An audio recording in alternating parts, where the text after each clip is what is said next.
esse perímetro que colocaram a gente, falaram, ó, vocês ficam aqui, ó. Quando a gente chegou, né, a gente conversando sobre favela e tal, e aí eu gosto muito dessa questão dos nomes, e quando eu olho pra favela, que eu prefiro favela, que é muito mais forte, inventaram outro nome chamado, que eu acho que é meio glamorizado, que é comunidade, que aí já, pra mim, já fode um pouco, mas o outro que é mais reflexivo ainda é quebrada. Quebrada. Porra, velho, você vive numa coisa que não tá inteira, né? Que tá quebrada. Você vive. Isso também já é um pouco na sua opinião, da estrutura do racismo no Brasil?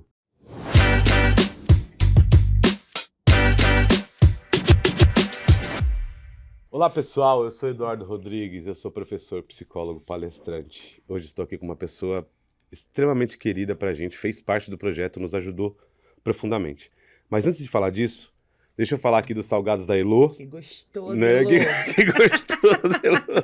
Pessoal, vai fazer festa, aniversário, casamento, batizado, vai presentear alguém, enfim, não quer fazer a janta? Salgados da Elô. Vamos deixar aqui embaixo na bio para vocês pesquisarem. E se não gostar, pode reclamar com a gente aqui, pode comentar aqui nos comentários aqui embaixo. Também não posso deixar de falar de um parceiro nosso, que é o Rafa, que é o dono da Hipogril. É o Rafa e o Papel, na verdade, que eles são donos da Hipogril. Quem mora na região do Iporanga, ali, Mediações, tenho certeza que vão gostar do lanche deles, tá? Pessoal, estou com uma pessoa que veio diretamente da marcha em Brasília, Marcha Nacional das Mulheres Negras, tá? É a Thaís Fernanda, nossa parceira. Inclusive, pessoal, ela nos ajudou possibilidades a inserir, né, no Sesc. Fizemos Sesc Interlagos, 24 de maio, graças a essa pessoa que eu vou entrevistar agora, tá? Thaís. Thaís Fernanda. Ai, obrigada, muito obrigado, Edu, vai ser um obrigada. papo maravilhoso. Tamo junto. Muito obrigado por ter vindo. De tão longe. Sim. Né? Fala um pouco sobre você. Ai, quero agradecer, dizer que eu tô muito feliz com esse nosso reencontro, né? Muito legal pensar a vida nessa perspectiva de que a gente vai reencontrando as pessoas, né? Com certeza, né? E é legal reencontrar as pessoas, perceber que as pessoas continuam fazendo aquilo que elas acreditam, né? Com certeza.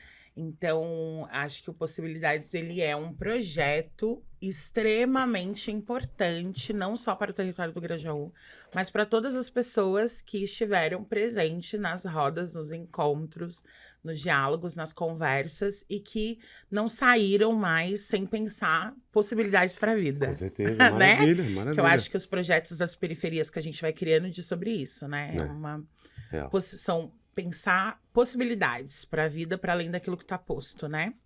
Isso mesmo. Então, quero agradecer, dizer que eu tô muito contente. Eu quero dizer, inclusive, dos salgados da Elô, que eu adorei que tem salgados da Elô.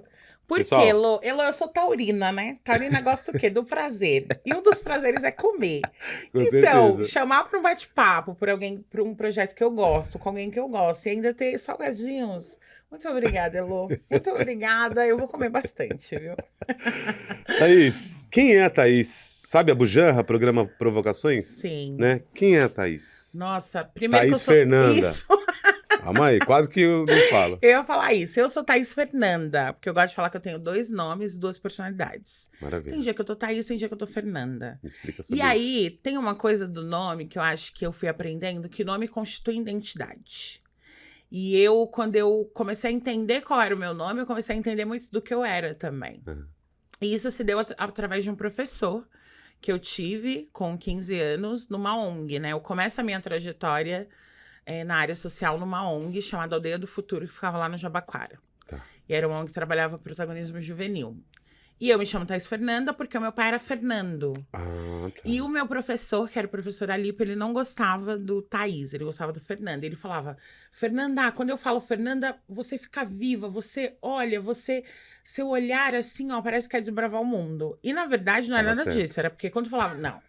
Quando falava Fernanda, era porque quando meu pai falava Fernanda, Thaís Fernanda, era porque vinha coisa, entendeu? Tá. Já estava associado, já tinha uma memória afetiva ali. E uma memória nesse lugar vai vir bronca, vai dar merda. E aí ele fez eu ressignificar um pouco esse lugar. Porque ele falava, você tem 2 nomes e você tem que saber a história do seu nome. E Thaís significa contemplada com admiração. Show. Eu achei super bonito, né? Show. Mas pelo quê? Aí meu ego de taurina... Sou eu. Ué, mas pelo quê? Eu passei por várias coisas contempladas com admiração. E aí eu escolhi a partir dos elementos, né? Eu escolhi ser pelo sol, porque eu sou solar. Então, Uau. se o sol vem, me ilumina, eu fico iluminado. Se o sol não vem, aí às vezes é meio Aí é o difícil. humor sazonal que a gente É. chama, né? E Fernanda significa ousada e alta. E eu acho que tem tudo a ver comigo. Parece, né? Muito. Eu sou ousada na vida para as coisas que eu quero. E alta eu sou também de tamanho, que eu sou uma mulher de 1,78 m. Legal. Mas, para além disso, tem uma coisa do alta que é de uma autenticidade. E eu acho que isso é uma coisa que eu fui aprendendo a ter na vida a partir das relações. Porque eu gosto de relações e eu acho que você ser autêntico nas relações tem muito valor. Com certeza. Então, é isso. Essa é a história do meu nome que eu gosto de contar. Por isso que eu me chamo Thaís Fernanda. Então, eu Maravilha, chego nos lugares sensacional. dizendo, qual é o seu nome? Thaís Fernanda. E a pessoa fala, Thaís. Não, Thaís Fernanda. E eu sou Carlos Eduardo, né? O Cleitaço até me alopra de chama de Carlinhos, né? que eu não curto muito. E a minha teoria era... Tá certo que você é exceção da regra, mas a minha teoria era de que quem tem dois nomes não gosta de um dos dois. No meu caso, eu gosto de Eduardo, Tá. né? Mas não, né? O Cleitaço me alopra todos os dias com Carlinhos, mas eu curto mais Eduardo. Você se considera a exceção da regra em relação ao nome? Porque você gosta dos dois, você faz Eu me questão. considero. Porque quando eu vou contando para as pessoas isso, eu vou contando essa história. Porque as pessoas falam, é Thaís Fernanda. Eu falo, é Thaís Fernanda. Nossa, aí as pessoas falam, eu tenho dois nomes também. E eu sempre só falo um. Aí eu falo, por quê? Você sabe o significado do seu nome? Você tem que procurar. E aí você tem que se apropriar disso. Porque nome constitui a identidade de quem a gente é. Com certeza. E tem uma coisa pra gente pensar que é, alguém deu esse nome pra gente. E quando a gente chega no mundo, a gente chega sem nada. Qual é a primeira coisa que a gente ganha? É um nome. E é bonito pensar, é um nome. Então, você vai construir essa história, a gente constrói as nossas histórias a partir do nosso nome. E aí, imagina quando você tem dois nomes, isso é incrível. E pensei numa coisa agora, nega, pensei nessa ideia dos nomes, né? Eu tô ouvindo um livro que é Um Defeito de Cor, né? Ana Maria. Da Ana Maria. Uhum. E a primeira coisa que os colonizadores faziam quando os escravizados chegavam aqui era tirar o nome. Exatamente. Né? Como que você faz esse paralelo? Eu acho que é pensar um pouco no processo da colonização e no processo da própria escravidão, né? Com certeza. A gente vai entendendo ao longo do processo da vida que você quer desconstituir alguém, você mexe na história dela, né? Na cultura dela. A aculturação, né? Exatamente. Você quebra a cultura da pessoa. E aí acho que é esse processo que foi acontecendo com a população negra, né? A forma como a gente pensa no processo da escravidão, né?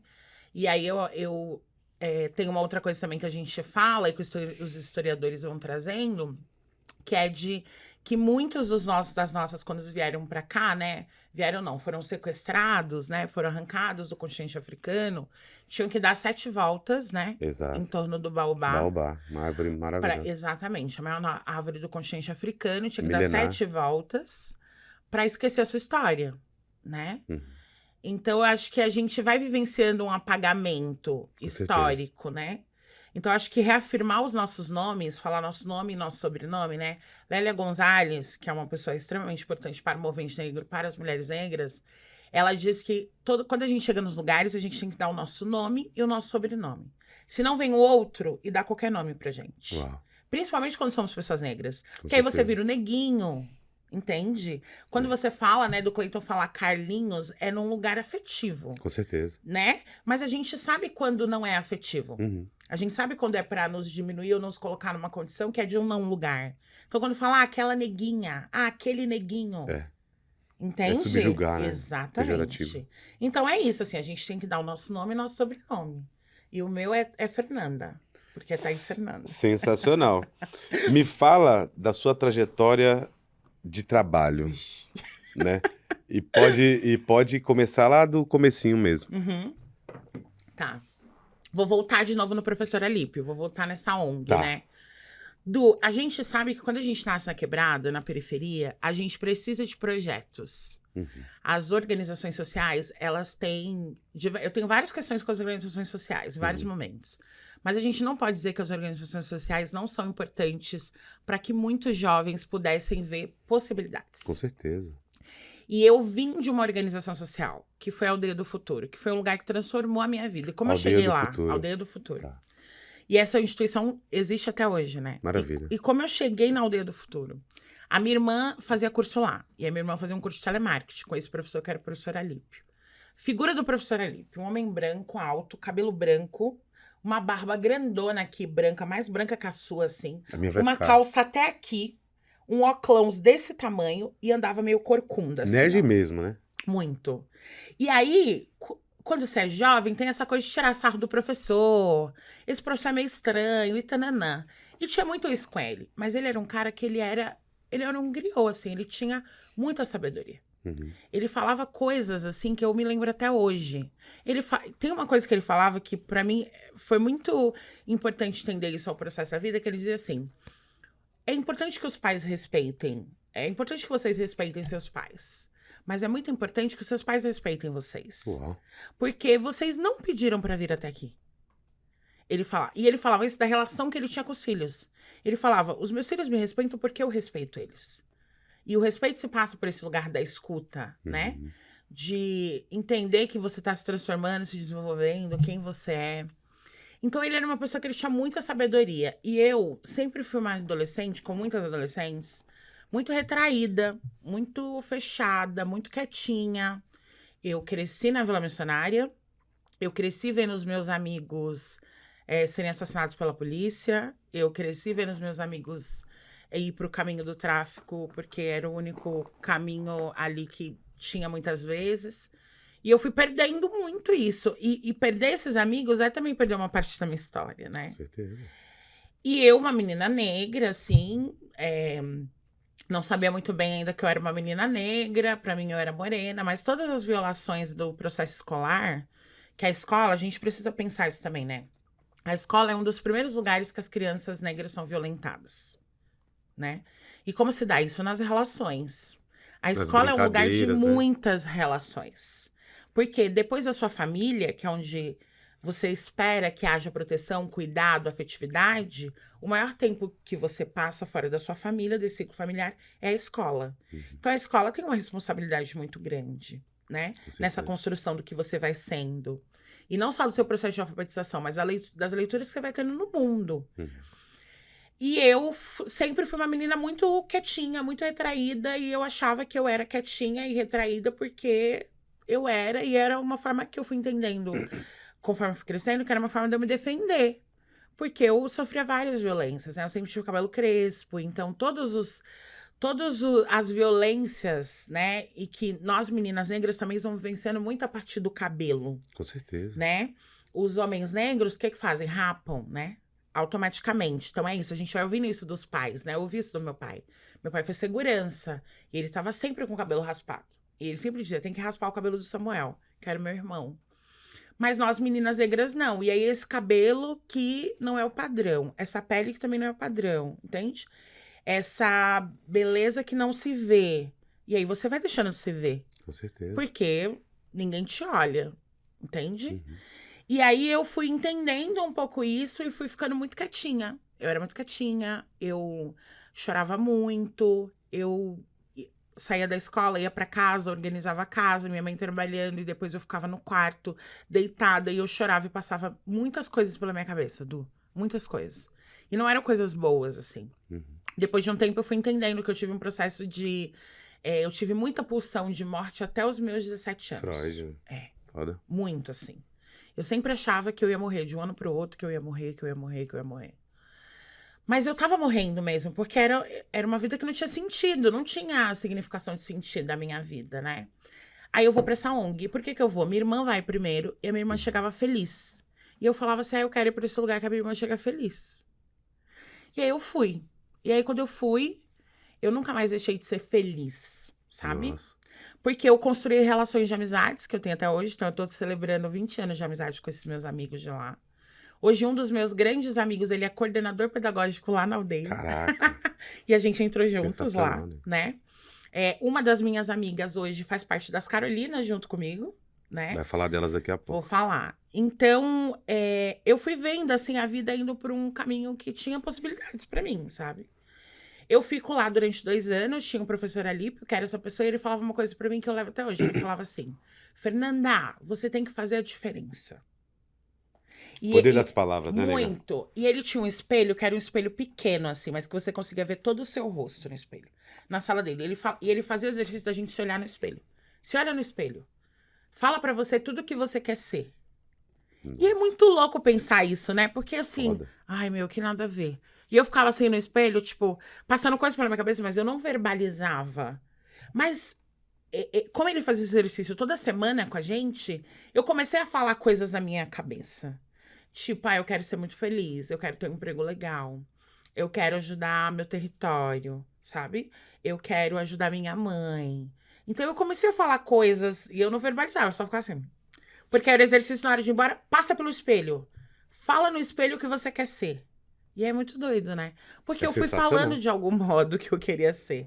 E eu fui falando pra mim.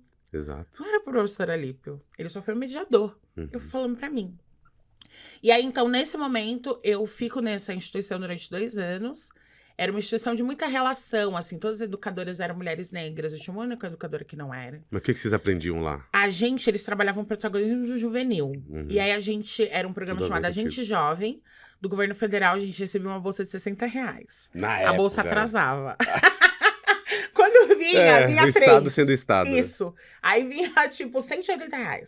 A gente dava uma parte em casa, que tinha esse movimento que era contribuir em Trazer, casa, exato. exatamente. Então elas trabalhavam isso com a gente, e aí a gente ia pra 25 de março, comprar pulseira, sabe? Aí eu, tipo assim, você ainda tem um pouco da sua bolsa? Eu tenho R$ 5, eu tenho 3. Vamos então comprar uns pão, um Dolly e uma mortadela? Vamos. Vamos ficar aqui na porta da aldeia no final? Vamos. E aí era isso. E era essas nossas relações. Uhum. E aí todos esses meus amigos de lá, que estiveram juntos, tá todo mundo vendo dentro do que foi possível dentro das suas histórias, sabe? Uhum. Era todo mundo que morava na favela, era todo mundo que o crime tava ali chamando, que tinha diversas... Seduzindo, né? Exatamente. Mas todo mundo foi fazendo outras escolhas para si, foi conseguindo ter outras escolhas a partir das possibilidades que a vida foi se abrindo mesmo, Sim, né? sim. Então a gente trabalhava, era protagonismo juvenil, e aí tinham 3 frentes, que foi quando eu escrevi meu primeiro projeto social. Maravilha. E que era Cidadania e Meio Ambiente, que era a Cris, a professora, Mediação de Leitura, que era a Jusce, e Recreação, que era a Fernanda e a Vanessinha. E aí a gente ficava durante 6 meses trabalhando protagonismo juvenil, relações de identidade, você com o mundo, você com o território, o que você quer transformar na sua comunidade. E aí depois a gente tinha 2 meses para escrever um projeto e aí apresentar nas escolas de educação infantil ali do território para executar com as crianças. Só que a gente era jovem, imagina, 15 anos, né? Então, pra gente era... Aí eu fui pra 2 frentes, que era mediação de leitura, que é o que eu faço até hoje. Hoje, ganhando, inclusive, é uma das minhas fontes de trabalho é a mediação de leitura, minha fonte de renda é a mediação de leitura. Maravilha. A gente atua em várias unidades do SESC, em várias bibliotecas, outros espaços. E Cidadania e Meio Ambiente, que eu gostava muito. E ali, naquele momento, eu entendi que eu não ia mais jogar papel nunca mais no chão. Uau. Sabe? E foi com essa professora que era a Cris, assim. E eu lembro que a Cris morava exatamente num lugar onde era muito baixo. E toda vez que dava uma chuva, enchia a casa dela. E ela perdia tudo com a família. E a gente foi lá umas 2 vezes ajudar a Cris a limpar todo aqueles barros, sabe? E isso me levou numa memória, eu tinha 15 anos isso, mas me leva numa memória lá, que é inclusive de um livro, que eu escrevi um conto para os meus pais, que chama Cachu e Tinguá. Minha mãe chama Kátia. Cachu foi um apelido que o meu pai deu pra minha mãe, quando eles namoravam. E o meu pai Tinguá, porque o meu pai bebeu muito na vida. Tinguá beber muito? É um apelido que se dão pra pessoa que bebe tá. e tal. E aí ele tinha esse apelido. E aí eu escrevo um conto pra eles, logo quando eu perdi o meu pai, em 2020. Meu pai faleceu 1 mês depois que tudo parou da pandemia. Não foi de pandemia, mas meu pai... Várias coisas matou meu pai. Meu pai foi uma pessoa que começa a trabalhar com 8 anos de idade. Mineiro, sabe? Meu pai fez um curso, do até a 8ª série, fez um curso e se tornou segurança. Então, todos esses marcadores de um homem negro, que a gente sabe que vai tendo, muitas vezes, das poucas possibilidades ou de uma possibilidade, muitos dos nossos homens negros são seguranças hoje. Com certeza. Porque o tipo dele era uma pessoa que poderia assegurar segurança a uma outra pessoa, né? Um homem grande, alto, careca, né? E meu pai, ele vivenciou várias diversas violências. Meu pai trabalhou como segurança, ele trabalhava em 2 empregos, 12 por 36. Porque é também uma característica da pessoa que é segurança, né? Muitas Sim. vezes trabalha 12 por 36. Então, meu pai, no dia que ele não ia pra um, ele ia pro outro. E meu pai ficou assim durante muito tempo. Meu pai teve uma questão na perna, que era uma neuropatia crônica na perna, e ele não podia mais trabalhar em pé. E aí meu pai Também começa a devido adoecer. por esse motivo de trabalhar muitos A vida anos, né? toda. Aham. E aí ele começa a adoecer. E aí ele entra num processo de depressão. E aí ele entra muito mais forte na questão da bebida. Muito mais. E aí o café da manhã dele era um copo de 51. Nossa. E ele foi se matando. E aí a gente foi entendendo esse contexto, né? Em casa. Porque aí vem a violência psicológica. E ele... É isso, assim. Ele foi muito violentado e automaticamente quando você é muito violentado é muito difícil você acaba... não reproduzir essa violência. E ele foi essa pessoa que reproduziu violência. E muita violência psicológica, assim. E aí eu tava com 16 anos e fui entendendo isso, né? Fui entendendo que tinha ali um movimento de violência na minha casa, assim. E que todas nós éramos... Eu sou filha de 3 irmãs e um irmão, né? E a minha mãe. Então todo mundo ali sofria, todo mundo sentia. E eu lá na aldeia, que era o lugar que me fazia feliz, essa ONG e tal. Aí eu saio da aldeia e vou trabalhar no Itaú, como jovem aprendiz. Nossa Senhora. Já dá pra perceber, né? É. Que mundo que você ia enfrentar. Uhum. Porque eu chego lá já sabendo... Eu não tinha essa coisa... Eu não sabia que eu era negra, mas eu sabia que eu era morena. Entendeu? Pra dizer que você é diferente, uma forma de embranquecer ali um pouco. Exatamente, você não é branca. Então, o que você é? Você é morena. Mas tem um estereótipo do que é ser morena, né? Com certeza. Então, assim, da questão da hipersexualização dessa menina negra, das adolescentes negras e tananã. E aí eu vou vivenciando um pouco esse lugar, mas entendendo o que era aquilo, como é que era. Eu lembro que tinha um cara, assim, e eu era aprendiz, então eu fazia um pouco... A gente tava conversando, o Rafa falou sobre que ele foi office boy, né? E eu era girl lá, ele chamava de girl, né? Então, a gente... e era ali na Conceição, tem todos aqueles prédios do Itaú. A gente fazia várias entregas, mas era por baixo, pelo piso garagem. Então, a gente não saía pra rua, a gente acessava por baixo, ali dá pra acessar. E aí eu lembro que tinha um cara que eu ia entregar a documentação pra uma mulher no RH, e ele me chamava de mulata do Sargentelli. E demorou... Você sabe o que é mulata do Sargentelli? Não. Demorou muito pra eu entender isso, assim. Depois que eu fui entender o que era isso. O Sargentelli era um cara da televisão, assim, que ele tinha várias mulheres negras que ficavam dançando com pouquíssimas roupas. E todas mulheres negras. E eu, tipo assim, ele, oi, tudo bem? Ah, gente, é a mulata do Sargentelli, autoriza ela. E eu falava, oi, boa tarde, xanana. Aquilo me trazia um incômodo, mas eu também não ia buscar muito o que era, porque é isso, eu tava no meu processo de me entender Sim. que eu era. Então, é isso. Ter ido pro Itaú foi um grande... Várias questões, muitas violências, várias violações. A forma como nos viam enquanto aprendiz era muito no lugar de que a gente era muito pobrinha, então a gente estava num trabalho... Vamos ajudar essa galera aí. Exatamente. Né? Então, a gente era de uma ONG, porque aí era a ONG que fazia a contratação da gente, né? Pro primeiro emprego. E que aí a gente estava lá para ser subordinada por várias secretárias para fazer tudo que elas queriam. E aí era, como diz o Paulo Freire, né? O oprimido se torna opressor. Então, elas eram oprimidas pelos seus chefes. E automaticamente... Era um efeito dominó, né? Exatamente. Oprimiu a gente que estávamos abaixo delas, né? Nessa hierarquia de relações, assim. Então, eram os trabalhos, assim... A gente fez pouquíssimo trabalho administrativo. A gente era uma leva de aprendiz. A gente fazia muito mais coisas pessoais, muitas vezes das secretárias, do que efetivamente o nosso trabalho. Fui entendendo isso também, fui fazendo meus questionamentos em relação a isso, né? E aí tive 2 chefes que foram muito importantes para mim, que foi a Cristina e a Cristiane. E que elas diziam, já tem essa cultura, desde quando a gente chegou aqui, já é meio que assim. As aprendizes vão fazendo essas coisas pessoais para as secretárias. Mas eu dizia, mas isso tá no meu contrato, que não pode fazer, e tananã. E elas começaram a dizer que eu era líder das aprendizes. Então você já tinha um quê de liderança eu lá? Tinha. Você tinha quantos anos, nega? 16. Eu tinha. Até porque você aprendeu um pouco Isso, na aldeia. Foi a aldeia que me trouxe isso. Às vezes as minhas educadoras não iam e elas não podiam ir, elas falavam. Vinha alguém e falava assim, Thaís, fulana vai chegar atrasada, pediu pra você tocar uma atividade. E eu tocava. Como assim fui grandona, os meninos, eu tinha uma coisa de impor respeito. Então os meninos, eles me respeitavam. E eles gostavam de mim, eu era a Tatá lá, eu sempre fui a Tatá. Então eles me respeitavam, eu falava, ó, vamos fazer uma atividade. Pra quando fulana chegar, ela ver que a gente produziu alguma coisa.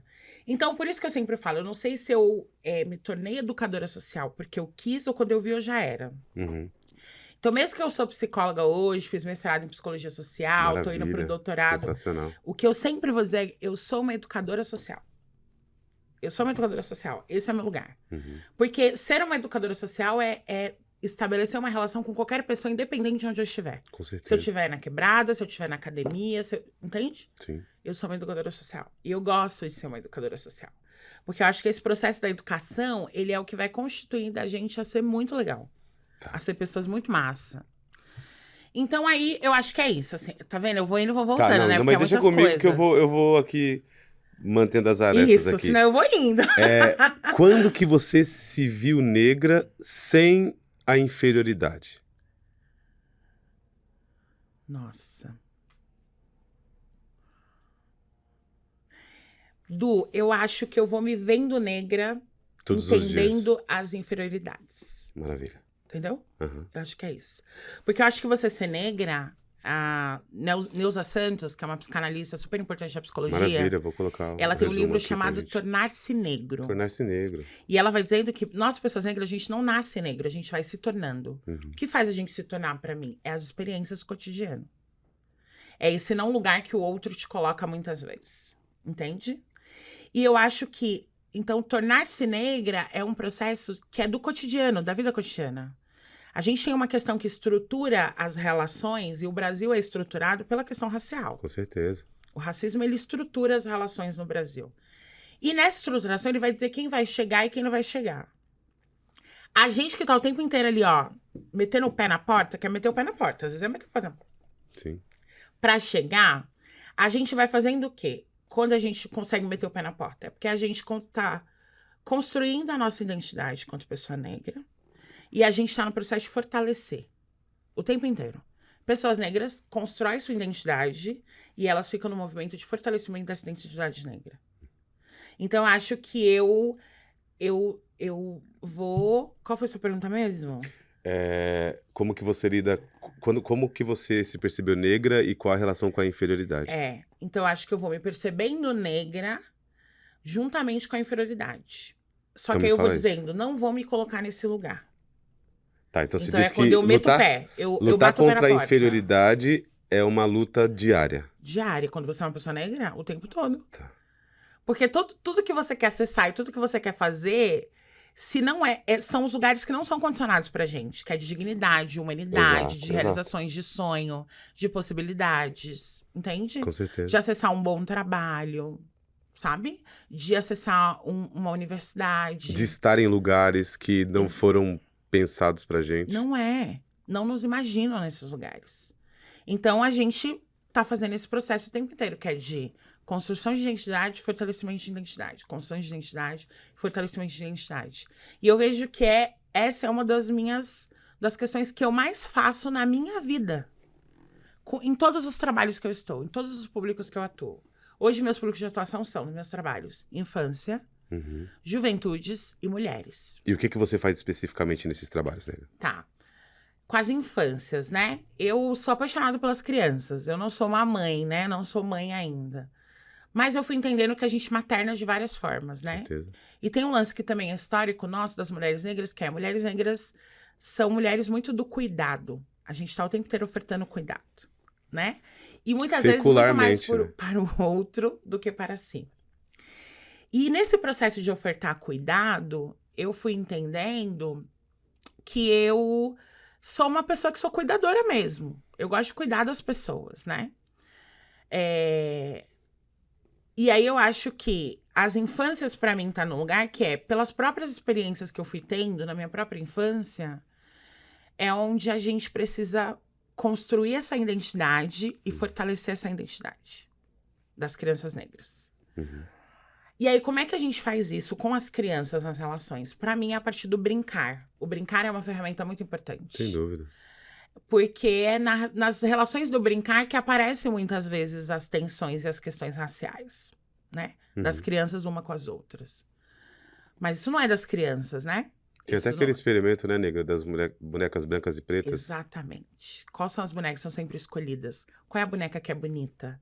E aí Qual eles que vão é dizer na feia, qual que é branca. má, qual que vai roubar e vai matar. Exatamente. E aí, quando eu falo assim, qual que é a boneca que se... Fala pra uma criança, mas qual é a boneca? Ela escolhe uma boneca branca e fala, qual é a boneca que se parece com você? E aí ela faz um silêncio. Exato. Até que ela fala, essa. Que foi aquela que foi todos... Entende? Todos os adjetivos ruins foi pra aquela boneca. Então, é sobre a própria imagem, que é a forma como se olha. E olha como isso tem relação com o professor Alípio, né? Que Com fazia a gente certeza. se olhar no espelho. Exato. Que me fazia me olhar no espelho o tempo todo. Você estava falando dessa parte, eu lembrei da fala do Malcolm X, né? Que ele fala assim, quem nos ensinou a não gostar do nosso cabelo, do nosso nariz, né? Ele vem provocando pra gente chegar a essa conclusão.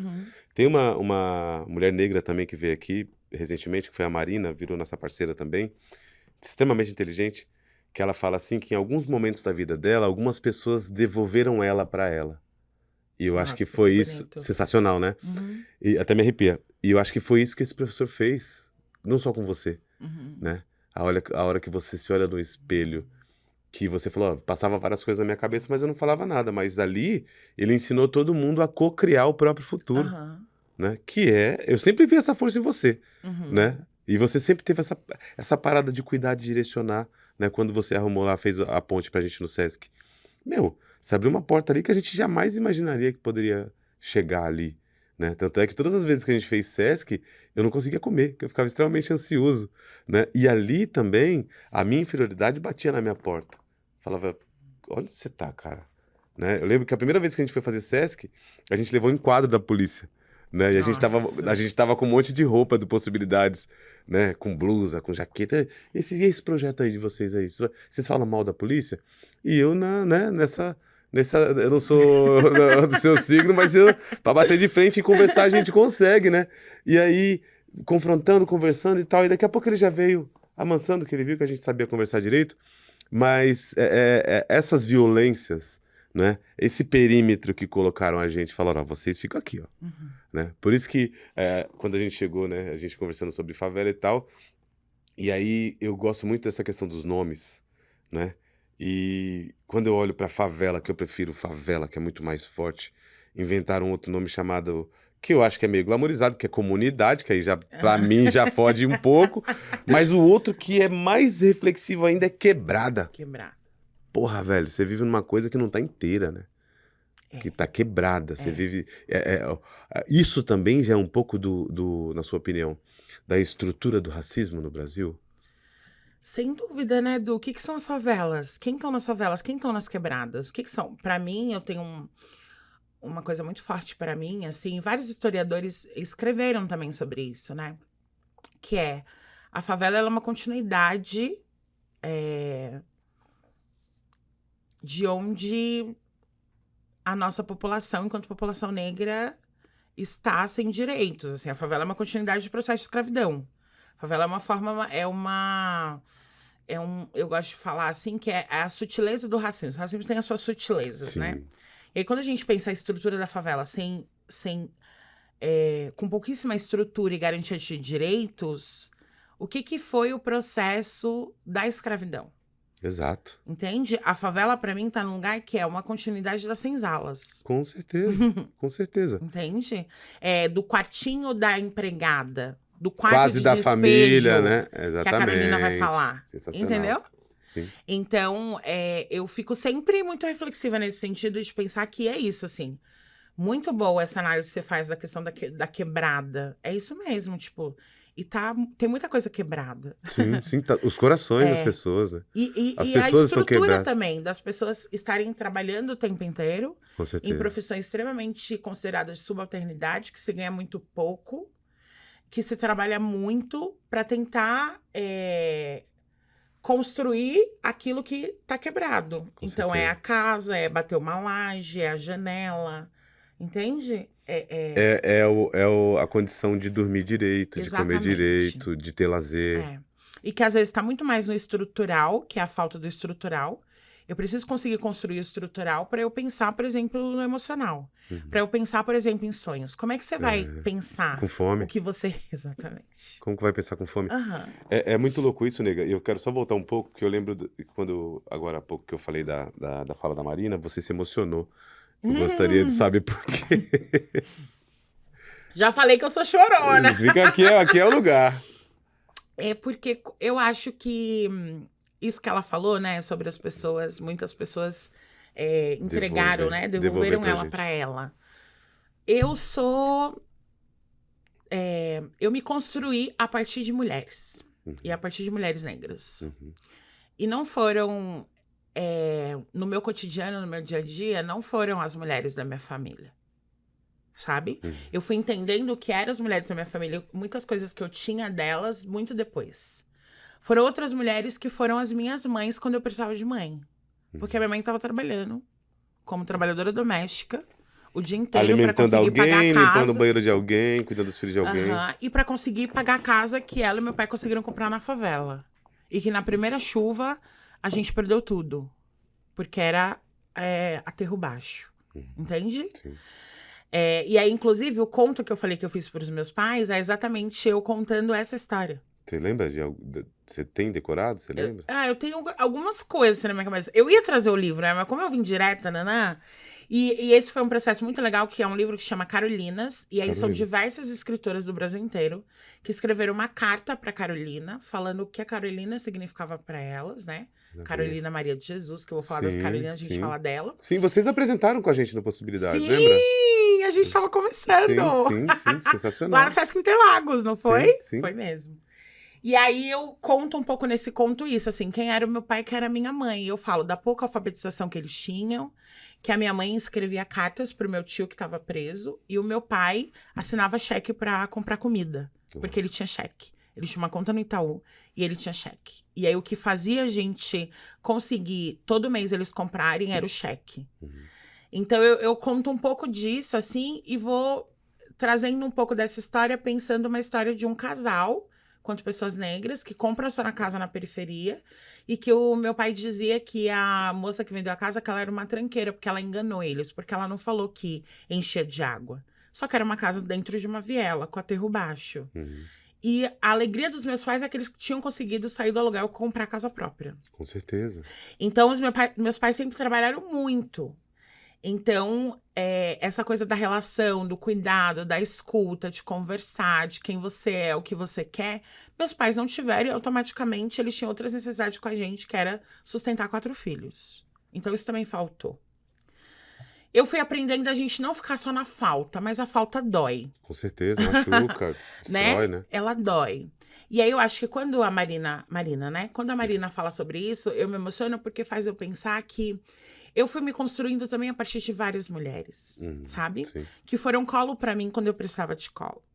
E aí é muito doido, porque a minha construção de identidade comigo, ela começa, não é por uma mulher, é pelo professor Alípio. Sim, Com todas essas muito falas louco, né? dele, que foram me mobilizando a pensar quem eu era, sabe? Com certeza. E como eu me olhava no espelho, porque eu tinha uma relação com o espelho enquanto menina negra, que eu me maquiava no escuro.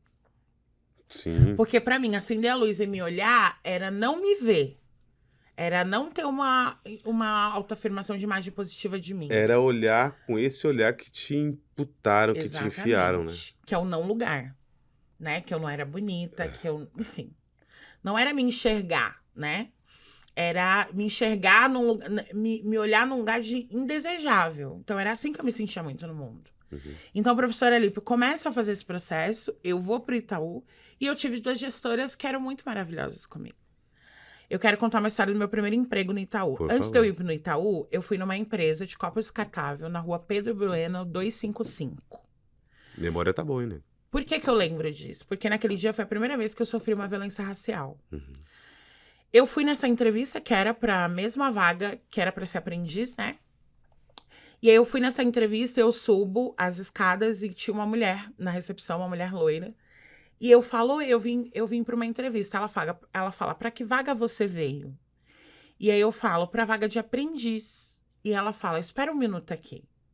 E aí ela sai da mesa dela, vai para um corredor, e aí atrás da mesa dela tinha um vidro assim, grandão, e eu vi várias pessoas sentadas em computadores. E naquele momento eu olhei e falei, nossa, eu acho que eu também vou ter minha mesinha com computador. E aí, nesse momento, ela passa por esse corredor, ela abre a porta e ela fala alguma coisa. Quando ela fala alguma coisa, diversas pessoas levantam pra me olhar. E eu vejo pelo vidro. E aquilo me dá uma sensação estranha, Sim. mas eu não sabia ainda o que era. Ela não volta, e aí volta um homem branco, com cabelo bem lisinho. Ele usava uma gravata azul e uma blusa bem clarinha. E uma gravata azul escura e uma blusa bem clarinha. E ele olha e fala assim, oi, você que veio pra vaga de aprendiz? Eu falei assim, ele falou, olha, a gente não vai poder te entrevistar. Mas você pode descer aqui por essa escada que você veio e a gente vai ligar pra remarcar a entrevista. Aí eu desço. Em frente tinha um ponto de ônibus na Pedro Bueno. E eu fiquei esperando ali o Jardim Apurá, que me levava pra minha casa, que eu morava na Missionário, no Sá de Júlia. E naquele momento, eu falo assim, eu acho que eu sofri... Não foi racismo que eu falei, eu acho que eu sofri... Preconceito. Naquele momento eu falei preconceito. Eu chego em casa, chorando, porque eu fui embora muito estranha. E a minha mãe, e aí, como é que foi? Eu falei, eu acho que eu sofri preconceito. Aí minha mãe, do quê? Por quê? Eu falei, porque eu sou morena. Aí minha mãe fala, não, mas não te entrevistaram? Não, eu conto pra minha mãe. Aí eu falo assim pra minha mãe, eu quero alisar meu cabelo. Uau. Por quê? Eu usava canicalon. Sabe as trancinhas miojinho que as meninas negras usavam? Uhum. Quem nasceu em 90 sabe desse rolê, que era o miojinho. Hoje a gente usa vários tipos de trança, tananã. Sim. Mas naquele tempo que eu tinha era o miojinho. E eu usava o miojinho. E por que eu gostava do miojinho? Porque me dava uma sensação que eu tinha um cabelo comprido. E o padrão era você ter cabelo comprido. Exato. E escondia o meu cabelo, que era um cabelo crespo. E que não era um cabelo bonito, né? Não era um cabelo que era fácil de pentear, né? Era visto dessa forma. E até hoje é muito, né? Com certeza. E aí eu falo pra minha mãe, eu quero alisar meu cabelo. Aí minha mãe fala, não, mas por que você gosta tanto das suas tranças? Não, eu quero alisar meu cabelo, porque eu acho que é por causa do meu cabelo. Porque eu fui com a minha trança miojinho. O defeito tá em mim, né? Exatamente. Aí eu falo pra minha mãe, e acho que você tem que comprar roupa pra mim, porque essa roupa que eu fui, eu acho que não é a roupa que eles querem. O que eu faço? Passa 2 dias, eu ligo no Poupa Tempo, que é quem me mandou pra lá pra entrevista. E aí eu viro e falo assim, eu trabalhava moça. lá, fazendo isso. Trabalhava. Não me orgulho não, mas eu trabalhava lá, me ajudou bastante. Aí eu falo, oi moça. Eu me lembro, Thalita é o nome dela, que é o nome da minha irmã. Tem uma irmã que chama Thalita. Eu falo assim, oi moça, eu fui lá na entrevista, eles não me entrevistaram, falaram que vão remarcar. Como vocês não me ligaram, eu tô ligando pra saber se eu posso ir lá, quando eu posso ir de novo. E nisso eu já tinha marcado de alisar o meu cabelo na Didi, que era o salão do bairro que alisava o cabelo de todas as mulheres da minha família. Entendeu? E aí, eu ia no sábado. E aí, eu ligo no dia da semana. E aí, a moça vira e fala assim, olha, eu vou dar uma olhada. Ela fala, olha, eles estão dizendo, tá dizendo que você não foi aprovada. Eles te entrevistaram? Eu falei, não, eles não me entrevistaram. Eu acho que eu sofri preconceito. E aí, ela falou assim, por que preconceito? Do quê? Aí eu falei, é porque eu sou morena. Aí ela falou assim, você é negra? A Thalita foi a primeira pessoa que eu ouvi dizendo que eu era negra. Me devolveu. Gostei disso. É sensacional, também gostei, vou usar muito. E aí a Thalita falou que eu era negra. Aí eu falei, eu sou negra. Aí ela foi e falou assim, tá bom. Ela falou assim, olha, eu vou acompanhar o seu caso e eu vou te mandar pra melhor empresa que a gente tiver. A Thalita era negra também? Ou não? Não, ela falou, eu vou... Falou por telefone. Falou isso. Ela falou, assim que eu arrumar uma boa vaga pra você, eu vou te ligar. Eu falei, tá bom. Passa uns dias, a Thalita me liga. Uau. Aí a Thalita me liga, logo depois a Thalita me liga, porque eu lembro que ela me ligou e depois eu fui na Didi, eu já tinha marcado pro sábado. Então naquela mesma semana ela me ligou. E ela falou assim, olha, semana que vem você tem uma entrevista no Banco Itaú. Ah, foi aí que entra a questão do Banco Itaú. E ela falou assim, ó, e é uma das melhores empresas que a gente tem. E eu tô te mandando pra lá e você vai passar nessa entrevista, porque eu também sou negra como você. Então eu imagino que você não vivenciou. Toma. Aí eu falei, tá bom. E aí eu fiquei com essa coisa na minha cabeça. Eu sou negra, eu sou negra. Vou pra Didi, pra alisar meu cabelo. Tinha uma touquinha de piu-piu, que era uma touquinha de uma memória muito afetiva que a minha mãe comprou pra mim e pra minha irmã. Eu tinha uma rosa, minha irmã uma branca. E tinha um piu-piu na frente quando a gente foi no zoológico, no passeio do zoológico. E eu ficava muito com essa touquinha. Ficava muito, assim. E eu colocava essa touquinha, coloquei essa touquinha e fui na Didi. Cheguei lá de manhã, eu lembro que era um dia frio, então eu tava de blusa de frio e tal. Aí ela falou, então a gente vai alisar seu cabelo? Eu falei, aham. E aí ela tinha um filho que era muito inconveniente, assim, ele devia ter uns 20 e poucos anos. E ele, vai ficar muito bonita, agora que vai alisar o cabelo. E eu assim, olhando. E aí ela foi e começa a cortar meu caniculum. Cortar, assim. Quando ela começa a cortar minhas tranças, ela tava cortando a minha identidade. Com certeza. Ela tava me tirando de mim. Mais uma pessoa. Ela tava me tirando de mim. E eu lembro que ela cortava e eu chorava. E aí eu falei assim, eu lembro que eu falei pra ela assim, eu não quero ficar olhando no espelho. Porque eu tinha uma relação que não era positivada com o espelho. Eu falei, eu não quero ficar olhando pro espelho. E ela falou, tá bom. E aí ela vai e me leva pra um outro canto, assim, perto de um lavatório, e vai cortando as minhas tranças. Alisa o meu cabelo. Eu lembro do cheiro da Gornandina, Edu. E eu lembro que, tipo assim, ela passando e eu vendo meu cabelo aqui, ó. Eu vendo meu cabelo descer, assim, eu olhando esse meu cabelo. Como foi isso? Foi tirar minha identidade, né? Que ela não era minha identidade. Isso é foda, né, nega? Inclusive, deixa eu chamar o pessoal aqui para um papo com a gente, que, né, essa questão do racismo também já sofri. E eu não acredito que algum negro no Brasil não tenha sofrido, né? Independente da classe social. Se você também sofreu, escreve aí, coloca a sua opinião, né? Como que você acha que tem que lidar com o racismo? Tem que lidar de uma forma mais amena, mais tranquila, ou tem que ir pra violência, como diz o Djonga, né? É fogo neles, Fogo nos racistas. né? Como que foi isso pra você, né? Ver que a sua identidade estava sendo literalmente cortada e que me parece que muitas pessoas fazem é uma violência interna também, né? Quando a gente não sabe quem a gente a violência vem da gente mesmo, né? É uma continuação do apagamento histórico da nossa Com identidade. certeza, né? Isso segue em percurso também, entende? Isso segue em percurso. Isso caminha junto com o racismo o tempo todo. Exato. Né? Por isso que a gente constrói a identidade e fortalece a identidade. Constrói a identidade e fortalece a identidade. E aí, quando ela termina, ela fala, você quer olhar como tá? Eu falo, não. E aí, nisso, eu vou pegar a minha touca. O filho dela, inconveniente, fala, vai olhar assim. E vira a cadeira assim, ó, era uma cadeira giratória. E aí, eu olho. E aí, quando eu me vejo, meu cabelo tá assim, ó, liso aqui, assim. Aí, eu coloco a minha touquinha e falo, idiota, obrigada, Didi. Depois a tia Ana vai acertar com você. Porque, naquele momento, meu pai já não tinha um cheque que podia garantir a comida. Então, a gente tinha o cheque da tia Ana.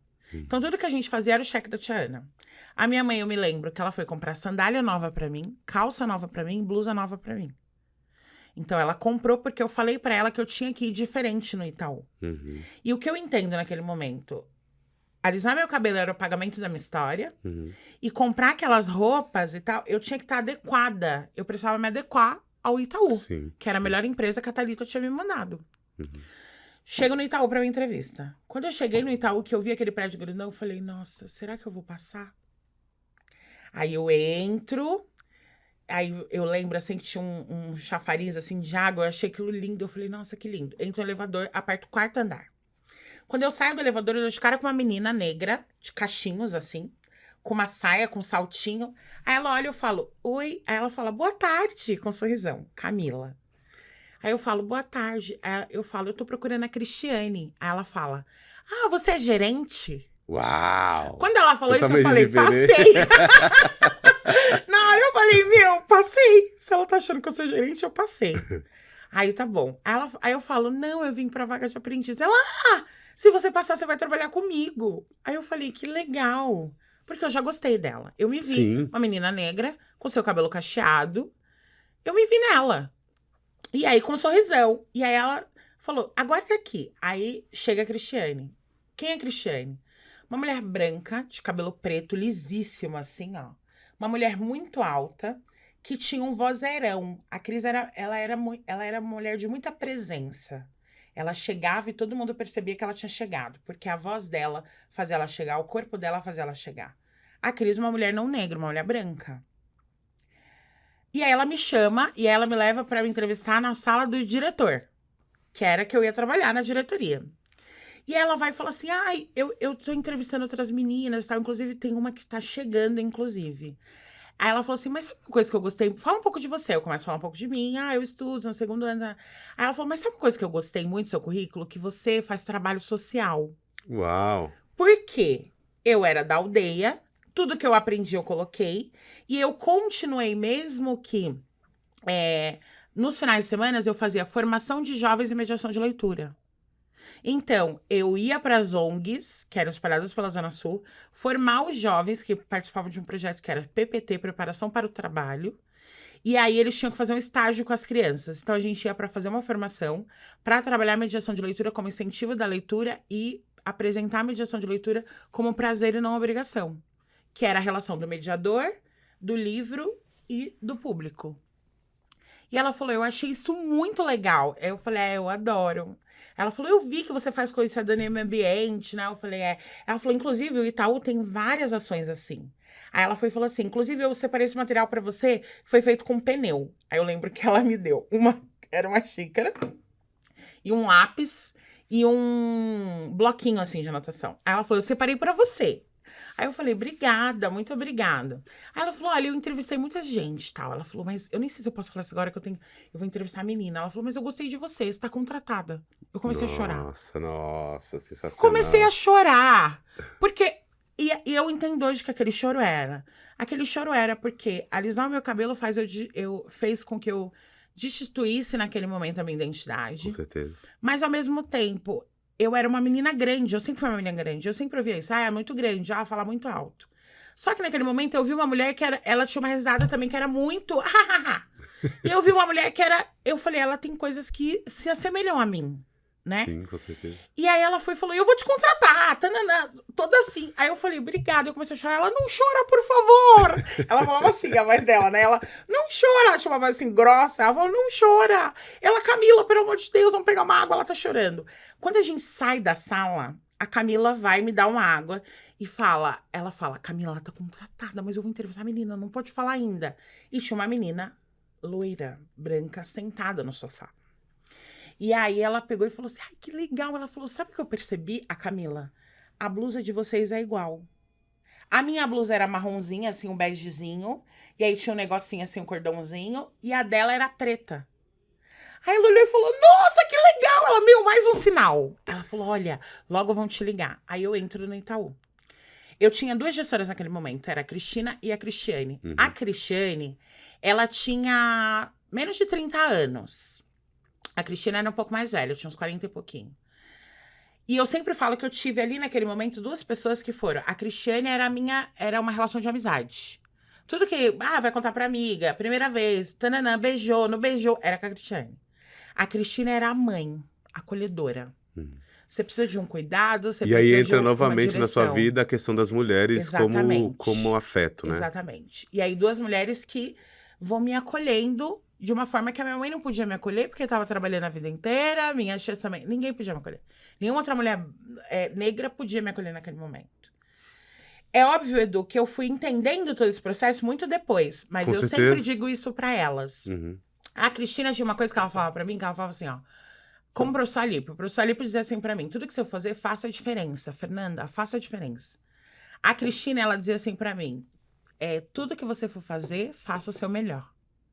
Não é sobre o que o outro acha, o que o outro vai achar. Tem a ver contigo. É você fazer o seu melhor pra você. Eu levo isso até hoje na minha vida. Ô, nega, e como que essa entrada no Itaú, com todo esse processo que você contou, te leva lá pra Brasília, de onde você veio agora? Hoje. Pra Marcha Nacional das Mulheres Negras. Marcha Nacional. Acho que eu preciso falar quando, então, as mulheres negras começam a entrar na minha vida. Porque aí eu vou fazendo esse processo, eu fico no Itaú, depois saio do Itaú e tal, e aí vou trabalhar com mulheres vítimas de violência. Nessa pegada que eu fui trabalhar com mulheres vítimas de violência no Campo Limpo, eu começo a me relacionar com outras mulheres.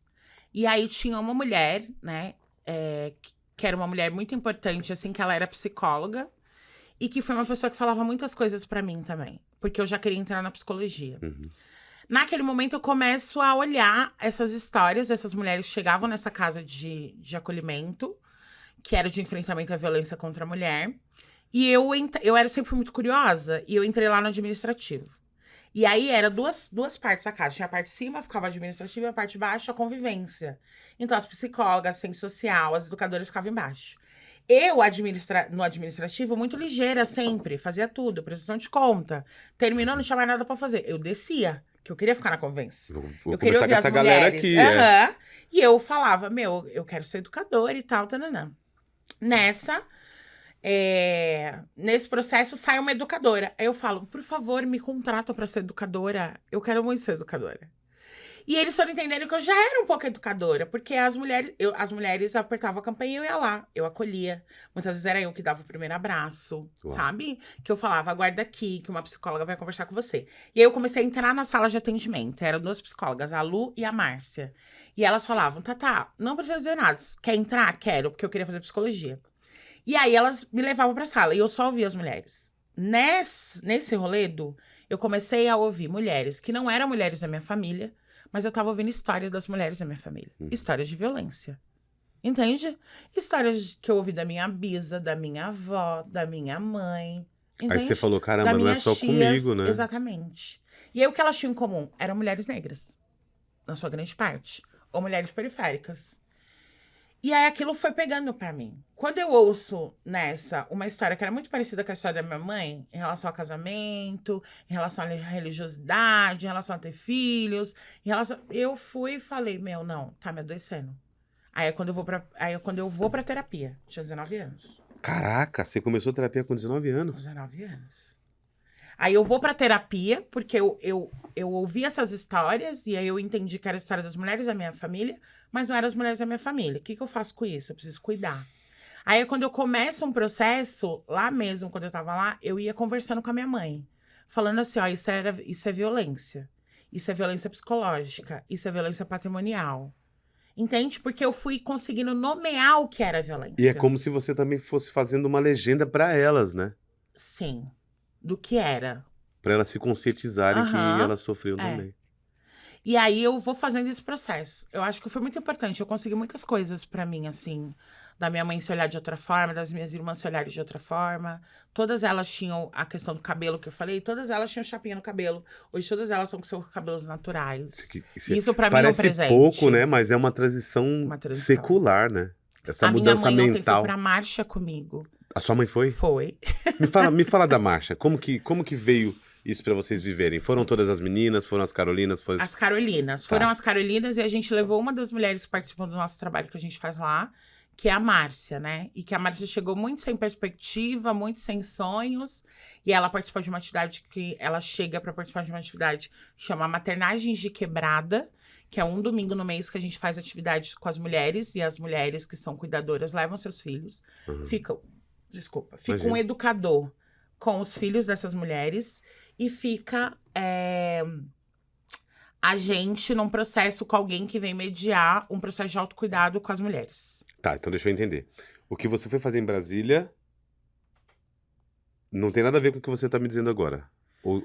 Tem a ver, porque eu tô dizendo por que a gente leva a Márcia. Ah, perfeito. Que é uma das mulheres que participa. E a Márcia é uma mulher que chega lá no espaço que a gente tem, que é o Espaço Psicultural Vozes de Carolinas Vivas. Que fica onde? Que fica na Olímpio Soares de Carvalho, número 21, perto do Circo Escola, no Grajaú. Ah, perfeito, perfeito. E aí a gente tem um espaço físico hoje. A gente Nossa, tá fomentada sensacional. pelo Fomento às Periferias. Maravilha. E aí a gente trabalha com saúde, cultura e educação para meninas e para mulheres. Pensando os enfrentamentos às violências cotidianas e como é que a gente enfrenta isso a partir de processos artísticos e culturais. Sensacional. A partir da escrita, a gente tem sarau mensal, a gente tem Cine Carolinas Mais Prosa. Tudo isso vocês têm documentado no Instagram, rede social? Temos. Tá, Gente, a gente tem o Instagram. Depois você manda que a gente deixa Por tudo favor, no vídeo. curte a nossa página e vai nas atividades das Carolinas. Muito bem, isso aí. Inclusive, a Eu gente vai esqueço fazer- de falar, mas pessoal, se inscreva, curta, Por compartilha, favor. né? Manda pra galera. Sem isso, a gente fica aqui na rodinha do rato, correndo. Exatamente. E é muito importante que as pessoas saibam que existem projetos como a Carolinas, como possibilidades dentro do território do Grajaú. Com Que é o certeza. maior distrito que tem pessoas, saiu uma pesquisa no ano passado, que o Grajaú é o maior distrito de populacional.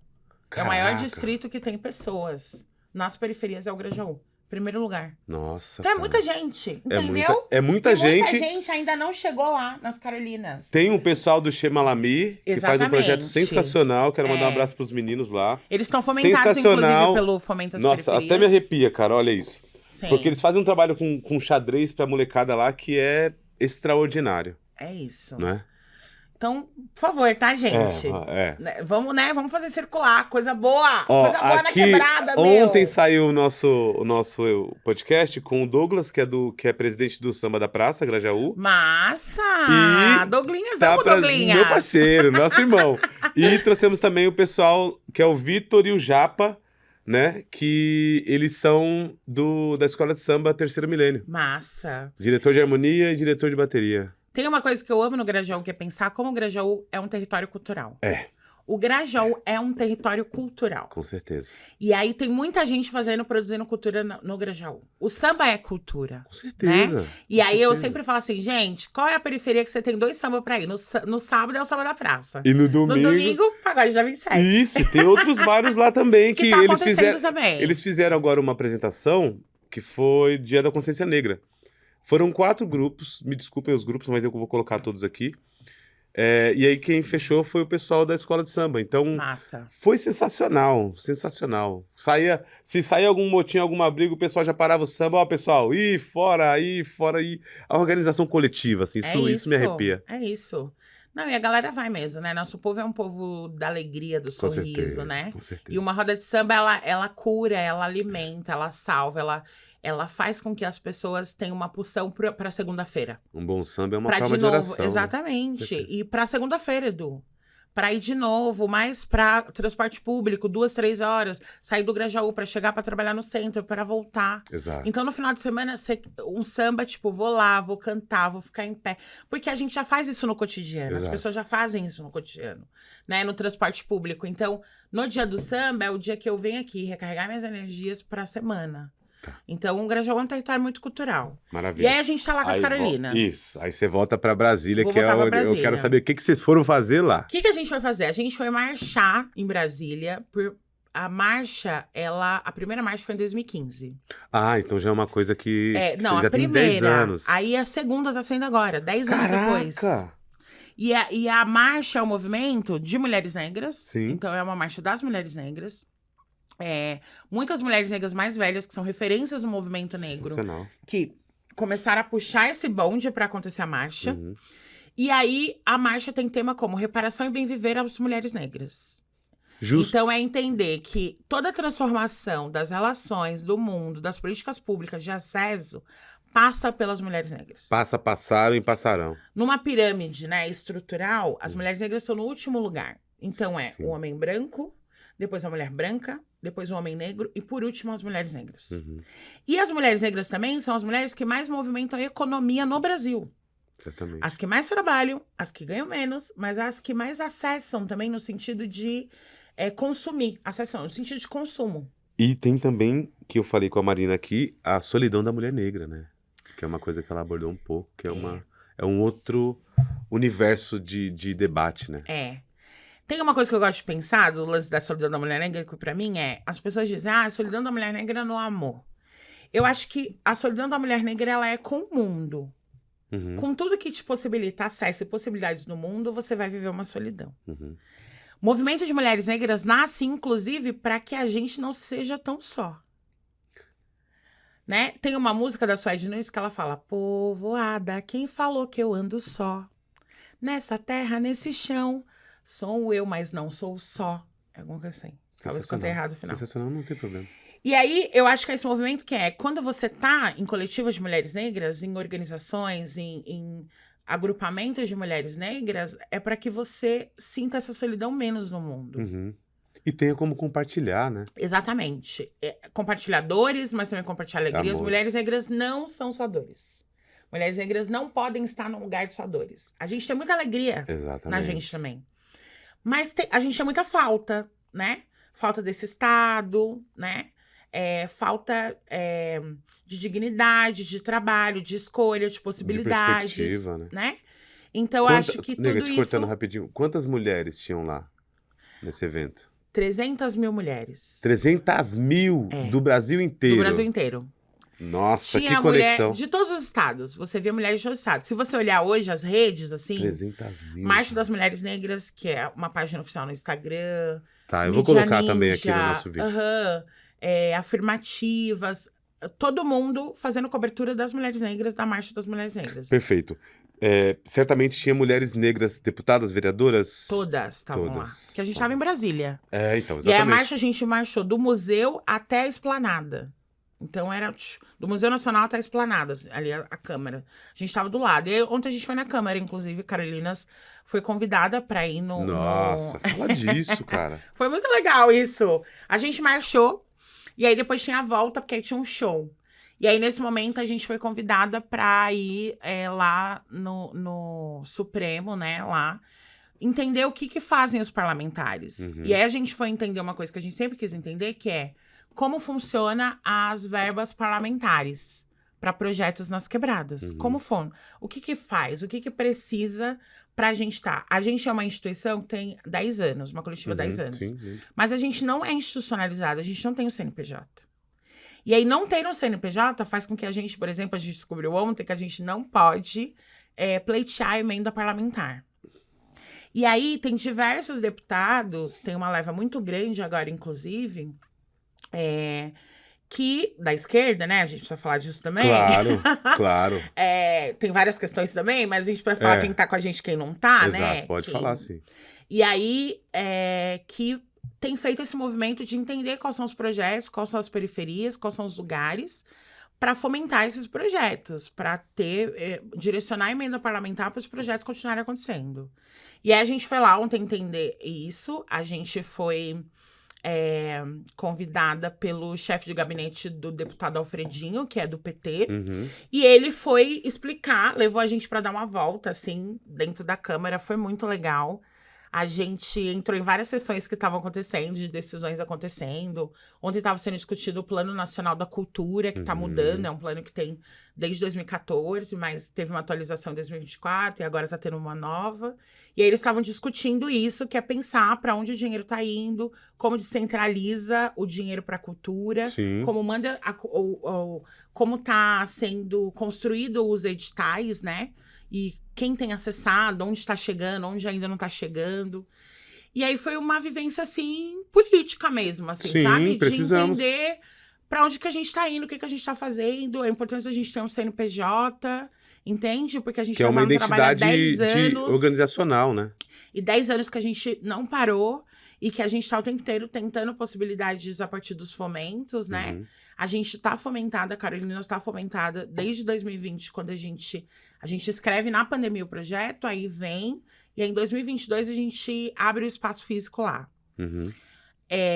Não é nosso espaço, é uma casa, um espaço alugado, mas a gente está lá com atividades e a gente não fechou desde então.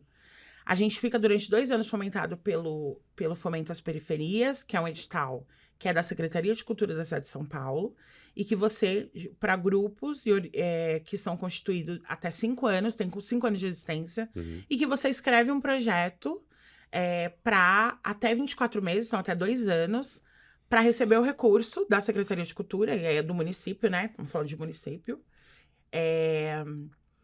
E aí você recebe esse recurso para você conseguir executar o projeto. Sim. Então a gente mandou em 2020, aí a gente veio, aí a gente mandou escrevendo que a gente queria ter um espaço para receber as mulheres, para ter mais atividade e tal. Aí a gente alugou esse espaço. E aí, quando foi em 2023, a gente termina o nosso fomento. E aí a gente escreveu de novo no ano passado e estamos fomentadas de novo até o ano que vem. Então, esses fomentos, eles duram 1 ano? Depende. Depende do edital. Isso. Tá. Todos são da Secretaria de Cultura. Os editais da Secretaria de Cultura, você pode ser pessoa física. Ah, tá. Você não precisa ser pessoa jurídica. Isso já é uma coisa que é importante. Aham. O VAI, que é Valorização de Iniciativas Artísticas e Culturais... A gente ganhou um vai. Possibilidades. Massa. É um pouco menor, e aí os projetos têm que ter de 8 a 10 meses. Tá. E aí são para coletivos que estão começando. O Fomento às Periferias é uma política que foi assinada pelo Haddad, no último mandato dele, ainda na Secretaria de São Paulo, né?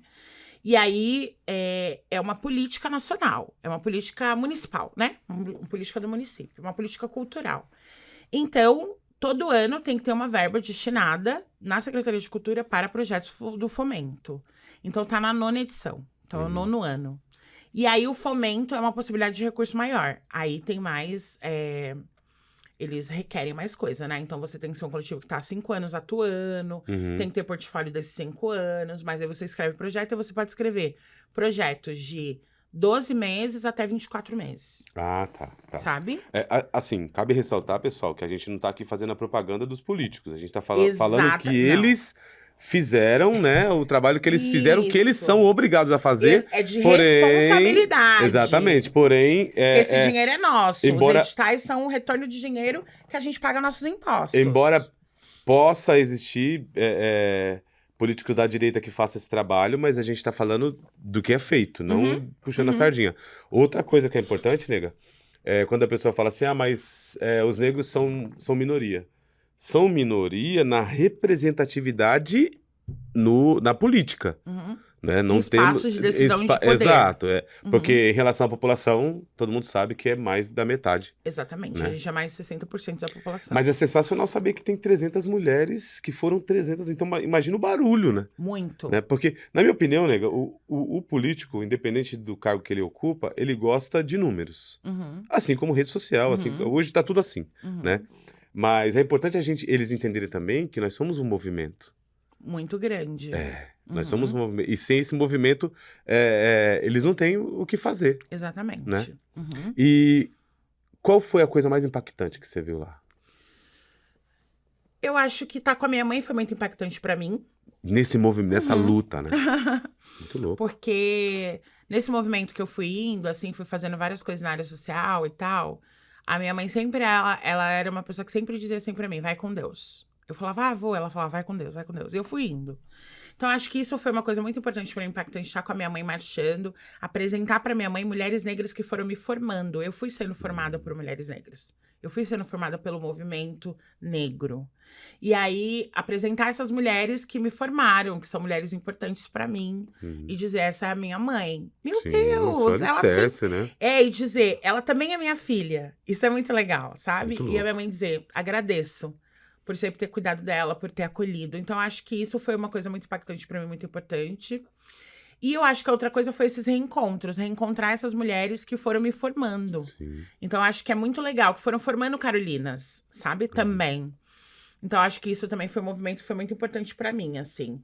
E ter ido lá na Câmara também foi muito importante, sabe? Pra eu entender, inclusive, esse lugar que é, tipo... Às vezes a gente tem muito medo, Edu, de crescer. A gente tem muito medo de ser uma coisa maior. A gente tem muito medo, inclusive, e a gente às vezes nem entende o que é.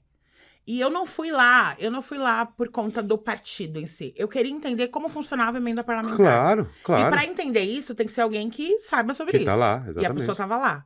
E aí, quem leva a gente é o Alan, que foi um educador comigo há muitos anos. E hoje Alan. ele é chefe do... Alan, Ele era professor? Ele foi educador na comunidade cidadã. Ah, não, então não é esse Alan, não, que tem um Alan que era professor. E aí, ele, que é uma ONG lá do Grajaú e tal. E ele fala, não, vem aqui, vamos conversar sobre isso, vamos falar sobre o que é, pra entender se vocês têm possibilidade e tal. E aí, a gente entendeu que primeiro é isso, tem que ter um CNPJ. E aí, você tem que ter um CNPJ, uma atuação de 3 anos com CNPJ. O CNPJ tem que estar constituído durante 3 anos pra você conseguir pleitear a emenda parlamentar. Mas foi muito legal entender isso, né? Entender que eles têm, é isso assim, tem uma responsabilidade e esse compromisso mesmo de... Esse dinheiro tem que ir para os territórios, tem que ir para os projetos culturais, sabe? Que tá acontecendo. E às vezes é isso, né? Às vezes a gente não consegue acessar porque a gente não tem um conhecimento. Ou porque a gente tem medo também. De falar, ah, não, então vão dizer que eu tô virando, então, uma pessoa política, eu tô me envolvendo com político. Primeiro que a vida é política. Não se faz uma vida, não se constitui sem política. Mas eu acho que para além disso é entender isso, assim. Eu fui lá e uma das perguntas que eu fiz é: quais são os projetos aqui que vocês fomentam de mulheres negras? Quem são as mulheres negras que chegam aqui? E ele falou, não tem projetos que chegaram aqui de mulheres negras. E aí o que a gente vai entendendo? As mulheres negras estão tão na urgência de fazer as coisas o tempo todo, que muitas vezes a gente não faz o que precisa fazer para sair um pouco da urgência e aliviar um pouco mais. Que é você ter um CNPJ, você ter 3 anos de atuação, e você ir apresentar o seu projeto para uma emenda parlamentar das vereadoras. Tem muita vereadora negra entrando agora, então muita vereadora negra que tem fomentado esses projetos, mas a gente é muitas e muitos estados. Então ainda Tá muito muitas não aquém. têm esse conhecimento Sim.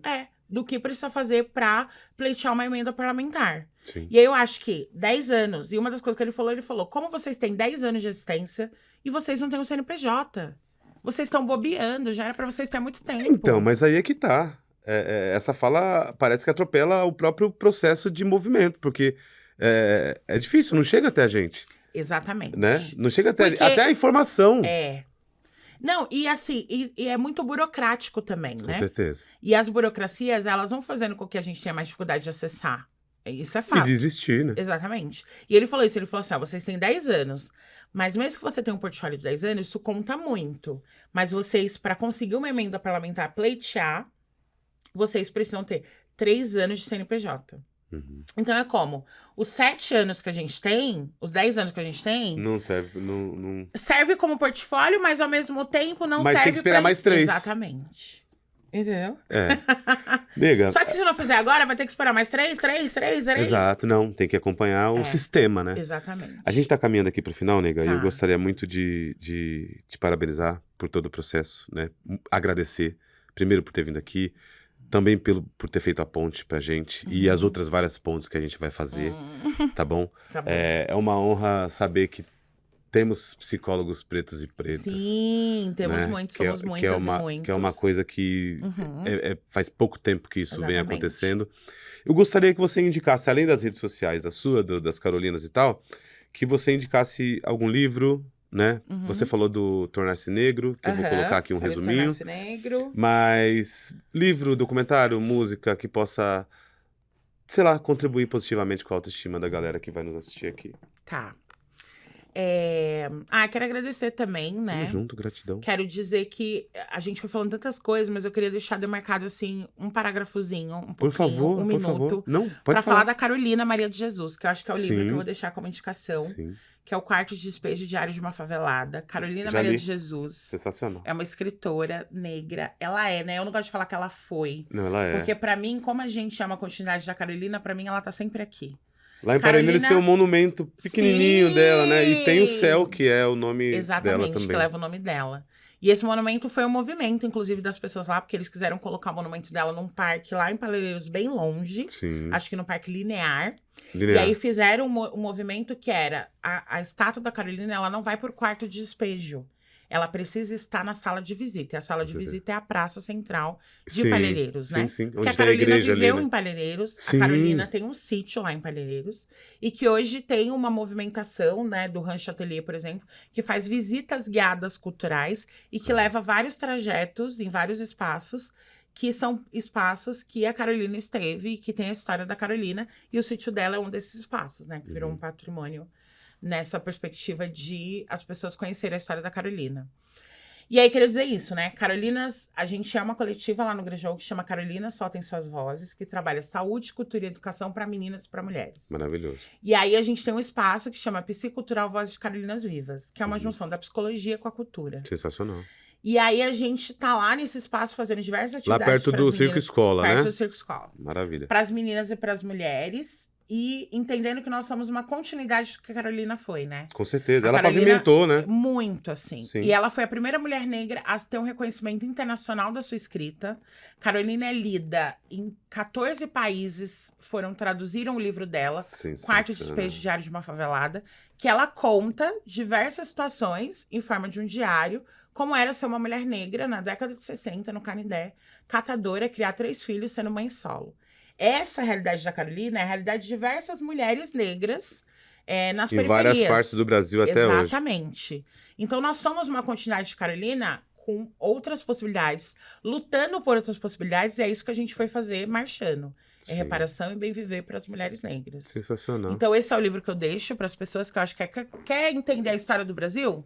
Leia Carolina Maria de Jesus. Que é uma coisa que está começando agora também, né? Até nas escolas agora tem uma lei que garante que a nossa história tem que ser contada por pessoas que viveram, negras também, né? Que foi meio apagado, inclusive o Machado de Assis, que foi embranquecido, né? Aham. E falar da autora do Defeito de Cor, que é a primeira mulher negra a ocupar uma cadeira Exatamente. na Academia Brasileira de Letras, Uhum, né? uhum. 100 anos depois. Ana Maria Gonçalves. Ana Maria Gonçalves. A gente também vai... Defeito de Cor é um livro importante também pra ler. Exatamente. Tá uma Denso, delícia, hein? complexo. Não, meu, Nossa! olha só. Salgados da Elô, só no nariz aqui, a Thaís Fernanda não conseguiu conter no finalzinho. Pessoal, a gente vai deixar aqui no link também.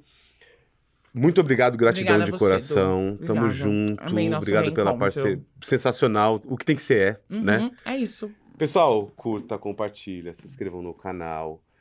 Dê a opinião de vocês a respeito do que a gente tá fazendo aqui, porque não tem como saber se vocês não escreverem, né? Não compartilhar a opinião de vocês. É isso, né? Projeto Possibilidades Agora Podcast.